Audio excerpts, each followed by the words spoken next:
Vous écoutez Éclat de voix, le podcast des prises de parole engagées qui donne envie de s'exprimer et vous guide vers une communication vibrante, percutante, décomplexée parce qu'elle vient du cœur.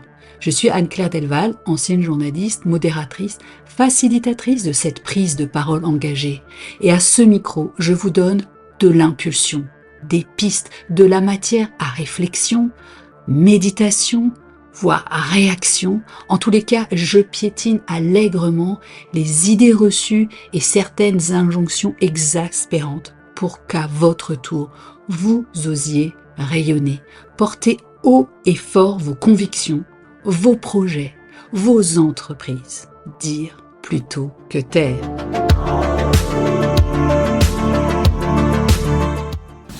Ça va un peu mieux ? Oui, merci. C'est votre mari qui a apporté vos affaires. Vous voulez que je le fasse entrer ? Non. Je connais un endroit où vous serez en sécurité. C'est un lieu que pour les femmes. Ne t'inquiète pas, ça va aller. Je vous présente Emma. Elle habite au premier et certaines d'entre vous l'ont peut-être déjà rencontrée. Bienvenue à la maison, Emma. Merci. Oui, dire plutôt que taire. C'est un de mes moteurs et c'est celui qui me pousse aujourd'hui à vous proposer un épisode spécial, un hors-série qui va nous mettre hors d'haleine.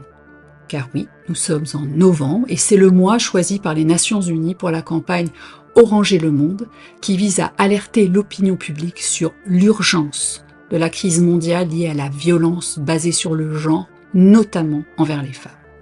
Cette année, pendant les 16 jours d'activisme qui se tiendront du 25 novembre au 10 décembre, le focus est mis sur l'escalade alarmante de la violence contre les femmes.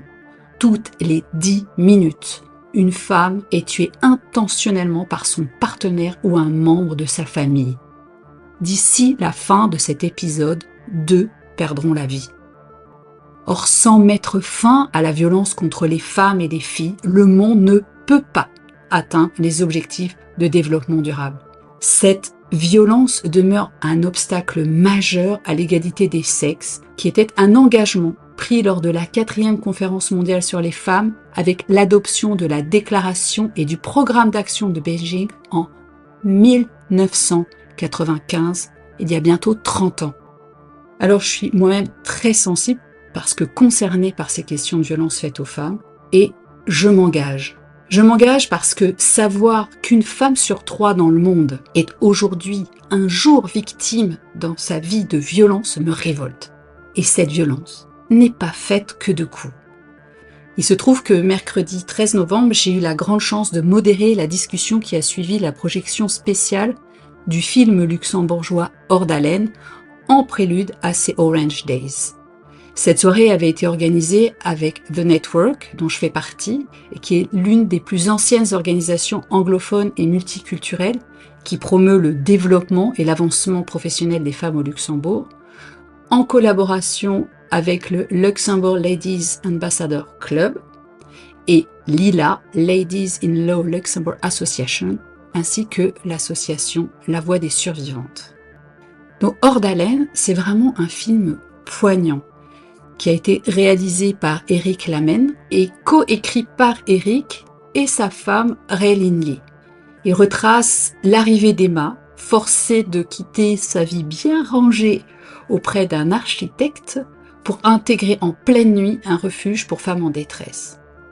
Et il retrace donc une tranche de vie, des amitiés improbables entre des femmes qui viennent de tous horizons et qui sont rassemblées là par la force d'un destin teinté de violence qui les a abîmées. Mais leur résilience et puis une belle dose de sororité vont les pousser à batailler pour retrouver leur dignité et leur indépendance. Après cette soirée, j'ai vraiment eu envie d'aller plus loin et de soutenir cette démarche de sensibilisation à travers une œuvre cinématographique. Donc avec Eric, nous avons décidé d'enregistrer sur le pouce cet épisode pour promouvoir Hors d'haleine et apporter notre pierre commune à l'édifice de ce mouvement des Orange Days. Alors l'interview se fait dans un cinéma à l'issue d'une autre projection spéciale, après laquelle Eric était encore présent pour répondre aux questions du public qui était une fois de plus ému, touché, bouleversé. On l'écoute. Salut Eric. Salut Anne-Claire. Merci beaucoup d'avoir accepté de participer au podcast Éclat de voix. Je suis vraiment très très contente de pouvoir, moi, de l'autre côté, vous tendre la perche, vous permettre de mettre le focus sur ce film qui est juste une pépite. La première question que j'ai envie de te poser, parce qu'évidemment ça fait écho suite à la modération, le visionnage du film, etc., en moi, avec mon histoire, etc. Je me demandais, mais comment est-ce qu'un film peut porter la voix de tant de femmes? C'était une volonté de faire ça en fait. C'est-à-dire que on a commencé avec des recherches en 2017. On a rencontré un grand nombre de femmes qui nous ont fait des témoignages. Et toutes ces histoires sont devenues les histoires des femmes que vous voyez dans le film. Et c'était aussi une volonté de montrer ce nombre de femmes, c'est-à-dire qu'on a une femme qui est la femme d'un architecte, donc c'est le personnage principal, et puis elle va rencontrer d'autres femmes, dont Khadi, qui est une femme congolaise, puis Esperanza, une femme espagnole, et Sacha, qui est une femme luxembourgeoise, une jeune maman. Et l'idée, c'était de montrer à travers ces 4 femmes comme un microcosme de la situation au Luxembourg, si tu veux. Tu étais avec lui longtemps. 14 ans. Jusqu'avant de penser qu'il va changer. Et je supportais de tout pour devenir parfaite. Elle n'a pas changé. Non. C'est moi qui ai changé. Parce qu'elle toujours trouve un petit faux pour se mettre en colère, pour m'humilier. Jusqu'à je suis rien. L'idée était vraiment d'être aussi complet que possible. C'est-à-dire qu'on traite aussi des différents types de violences, donc la violence psychologique, violence sexuelle, violence économique, violence physique, toujours dans l'idée d'être le plus complet possible et de porter la voix de toutes ces femmes et de montrer un peu toutes les violences qui existent et tout ce qui se passe au Luxembourg, mais en général partout dans le monde. Et alors, ce qui est juste génial dans le film, parce que tu l'as pas vraiment précisé là, donc je le fais pour toi, c'est que il y a dans ce film, tu as dit donc des femmes qui ont des parcours différents, mais tu as aussi des femmes qui sont des actrices professionnelles et des femmes qui jouent leur propre rôle. Et l'alchimie entre toutes est vraiment extraordinaire. Donc, comment toi, tu as pu diriger chacune pour qu'elles puissent toutes prendre leur place? Je pense c'était vraiment l'idée, c'était que toutes les femmes sont aussi honnêtes que possible, soit si elles sont actrices ou non. L'idée était qu'elles ressentent vraiment l'émotion, qu'elles ressentent vraiment ce que les personnages ressentent. Donc, pour les actrices qui étaient plus habituées à jouer, qui avaient des maniérismes peut-être, on les a retirées et on a demandé qu'on soit le plus naturel possible. Et souvent, pour les non-actrices, comme ils n'ont pas encore appris des choses, ils n'ont pas appris des maniérismes, c'est naturel. Ça devient naturel. Donc, en fait, on s'est vraiment concentré d'être honnête, de vraiment ressentir les émotions. Et ça, c'est pour ça que ça fonctionne, en fait. Il faut dire qu'on avait 4 actrices très, très différentes et que Carla Yuri, l'actrice principale, elle est très émotionnelle. Donc déjà, du début, elle n'a pas ces maniérismes appris d'une école de théâtre ou du acting. Elle ressent vraiment les choses. Donc je pense qu'on voit ça dans le film. Si elle a mal, elle a vraiment mal. Si elle rigole vraiment. Elle ressent tout. C'est une actrice qui met les vêtements 2 semaines avant qu'on tourne et qui va te dire ces chaussures-là, c'est pas les chaussures d'Emma. Et puis elle va avec la costumière pour acheter d'autres vêtements. parce qu'elle cherche son personnage et au fur et à mesure, elle devient le personnage. Et je pense après quelques semaines de tournage, en fait, tu commences à parler à Emma et non nécessairement à l'actrice parfois. Et ça, c'était très chouette. Oui, ça se ressent vraiment dans le film, cette espèce d'osmose entre tous les acteurs et même ceux qui jouent les méchants comme Luke Shields. Ouais. Je trouve qu'il y a c'est impressionnant ce mimétisme avec la réalité et en même temps, ben, on est quand même dans une fiction, on est entre les deux, on est un peu ballotté. Alors, c'était quoi votre intention quand vous avez commencé ce film? Je pense que l'intention de faire ce film était de donner une voix à ces femmes qu'on écoutait, qui nous ont raconté leur histoire et de montrer ce qu'elles vivent au quotidien au Luxembourg, au public et à l'extérieur aux gens. Voilà. La première fois qu'on était aussi entré dans un foyer pour femmes en détresse, on avait des préconceptions. On se disait les femmes sont tristes, les enfants sont tristes, c'est gris à l'intérieur.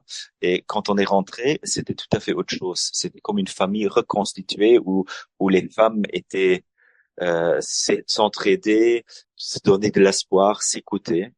Et on voulait aussi représenter ça. Donc, on voulait montrer au public comment c'est en réalité. On voulait montrer cette communauté de femmes. Et voilà, c'est surtout ça. Nous non plus, on veut pas être ici. Je te comprends, mais c'est comme ça, c'est la vie.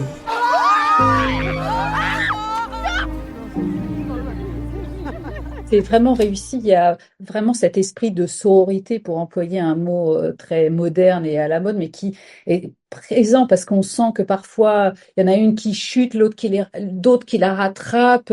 Il y a aussi les colères, il y a aussi et ça, j'ai trouvé ça vraiment extraordinaire, l'honnêteté, parce qu'on voit une assistante sociale ou qui est la personne qui dirige ou qui s'occupe de ce foyer. Ben, en fait, on se rend bien compte que elle n'a pas non plus toutes les cartes en main, qu'elle fait des choses de manière un peu automatique et que ça correspond pas aux besoins vraiment des femmes, qu'elles se sentent pas encore assez écoutées. Alors, justement, la question qui sous-tend ma réflexion là maintenant, c'est est-ce que d'après toi, la voix des femmes qui sont concernées par ces problématiques est vraiment entendue dans nos sociétés, que ce soit d'ailleurs à Luxembourg ou dans le monde, quoi?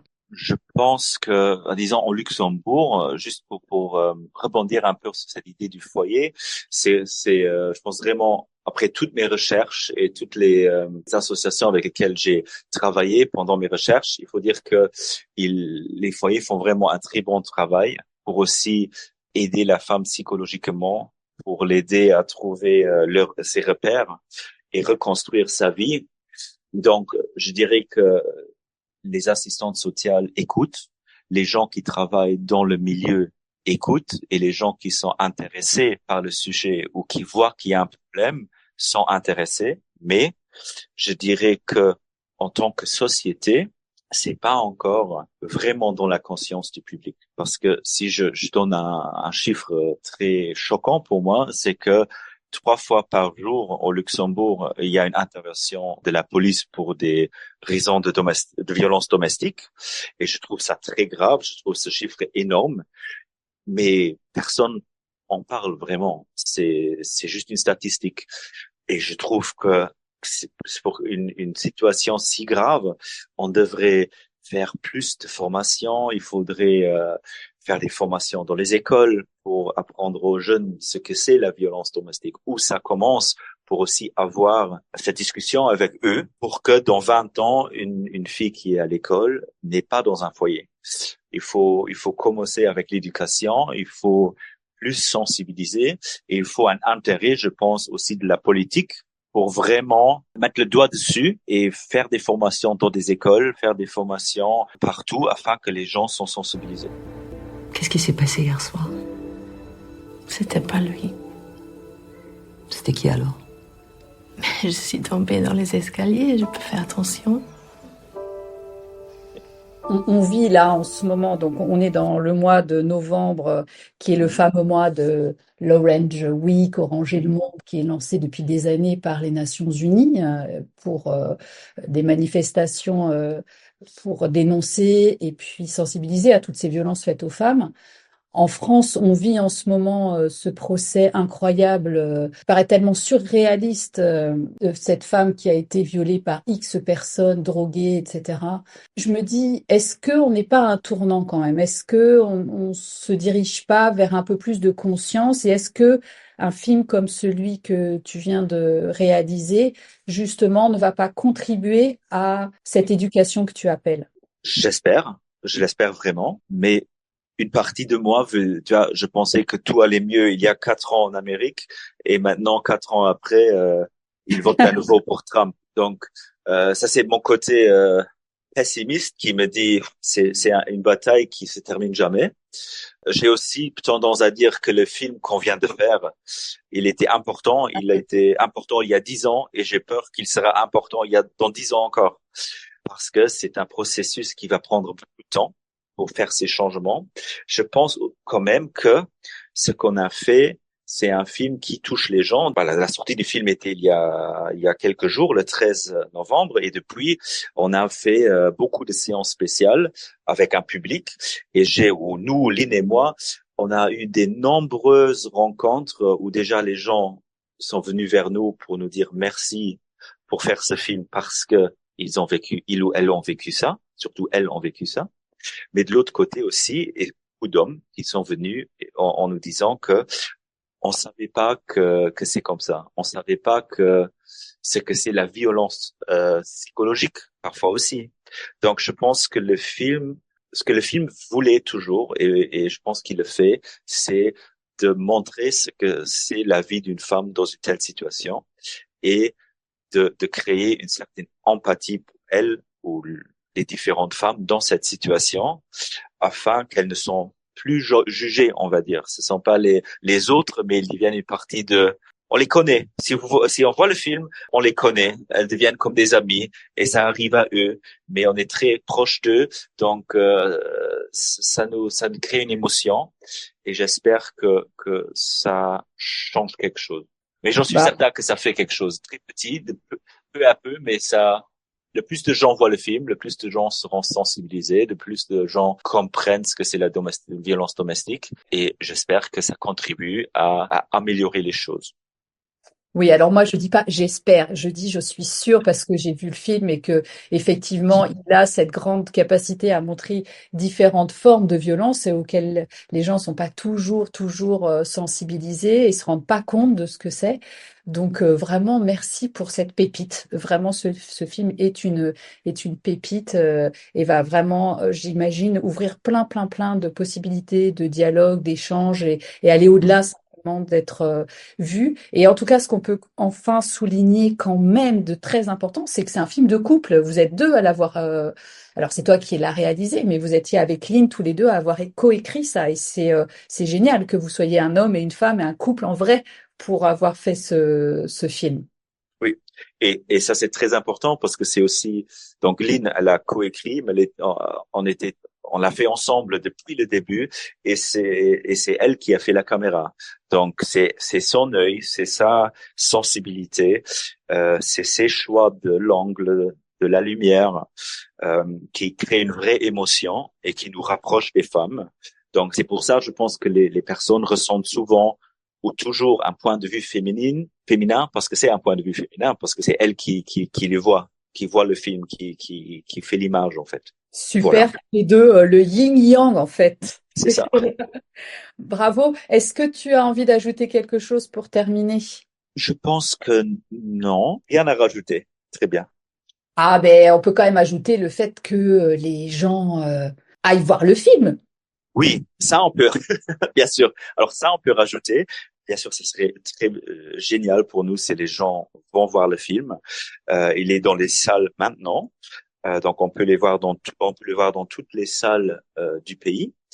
Et souvent, il y a des séances spéciales où nous on est présents. Parfois, il y a aussi des tables rondes au Lawrence Week, où il y a une assistante sociale, des femmes qui étaient victimes de violences domestiques, qui parlent pour avoir cet échange avec le public, où le public peut poser des questions et où on explique davantage ce que c'est la violence domestique, ce que c'est la situation au Luxembourg, à nouveau toujours dans l'idée de sensibiliser le plus grand nombre de personnes.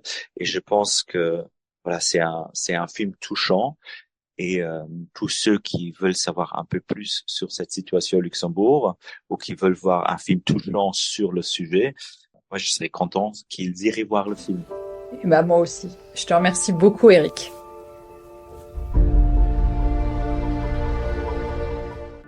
Je vous remercie infiniment et tout spécifiquement aujourd'hui de nous avoir écoutés jusqu'ici. Une fois n'est pas coutume, je vous invite, je vous encourage, je vous enjoins de prendre vos places pour aller voir ce film hors d'haleine en salle au Luxembourg. De vous informer sinon sur la manière dont vous pourriez le visionner si vous n'êtes pas dans le pays et peut-être demander une projection spéciale pour vos élèves ou pour vos collaborateurs. Toutes les références seront dans les notes de l'épisode et vous pouvez aussi me contacter via le site anneclairedelval.com. Hors d'haleine, pour moi, c'est un film qui est d'utilité publique. Il est à la fois touchant et très réaliste. Il reflète effectivement une réalité, mais vous l'aurez bien compris, elle n'est pas réservée au Grand-Duché. Et si vous ne pouvez pas contribuer au succès d'Hors d'haleine, je vous en conjure, osez parler, osez demander de l'aide, osez dénoncer. Je fais ce travail depuis longtemps. Je vois des choses. Et là, qu'est-ce que tu vois? Je vois une femme qui essaie de rester à flot, mais qui n'arrive pas encore à lâcher le poids qui la tire vers le bas. D'ici notre prochain rendez-vous, je vous souhaite des éclats de voix engagés.